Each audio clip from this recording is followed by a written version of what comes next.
کبھی کبھی انسان کسی کو اتنا چاہنے لگتا ہے کہ آہستہ آہستہ خود کو بھول جاتا ہے، اور پھر ایک وقت ایسا آتا ہے جب دل میں اللہ سے زیادہ کسی انسان کی جگہ بن جاتی ہے۔ یہ کہانی بھی ایک ایسے ہی لڑکے کی ہے جو محبت تو سچی کرتا تھا مگر راستہ غلط چن بیٹھا۔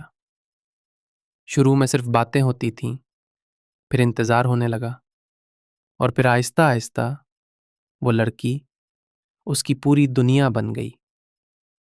نماز میں بھی دھیان بٹنے لگا، قرآن آہستہ آہستہ بند ہو گیا، اور راتوں کی دعائیں بھی ختم ہونے لگیں۔ لیکن اسے لگتا تھا یہی تو سچی محبت ہے۔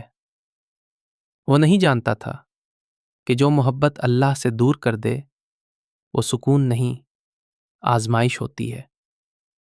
پھر ایک رات اس کے فون پر ایک میسج آیا، ہم اب ساتھ نہیں رہ سکتے، مجھے معاف کر دینا۔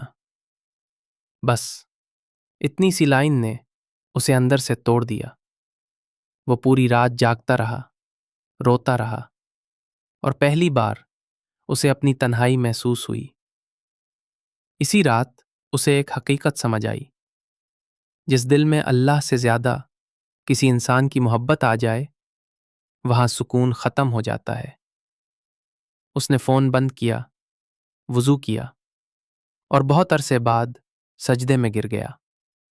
اس کی آنکھوں سے آنسو بہہ رہے تھے، اور اس نے صرف اتنا کہا، یا اللہ مجھے دوبارہ اپنے قریب کر لے۔ کچھ درد ایسے ہوتے ہیں جو انسان نہیں، صرف اللہ سمجھتا ہے، اور کبھی کبھی ایک سچا سجدہ پوری زندگی بدل دیتا ہے۔ حرام محبت وقتی سکون دیتی ہے، مگر اللہ ہمیشہ کا سکون دیتا ہے۔ سپیڈ 1.3